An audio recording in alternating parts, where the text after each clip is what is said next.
You ask Tiger to solve. This deals with linear equations with one unknown. The final result is n equals 25. Let's solve it step by step. Group all constants on the right side of the equation. Subtract 7 from both sides.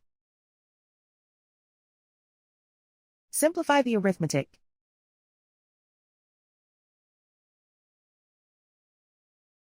Isolate the n.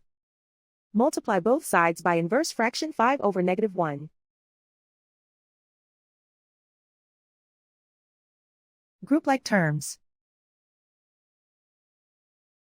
Multiply the coefficients.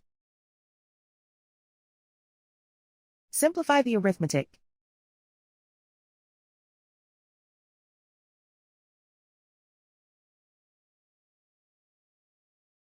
And so the final result is n equals 25.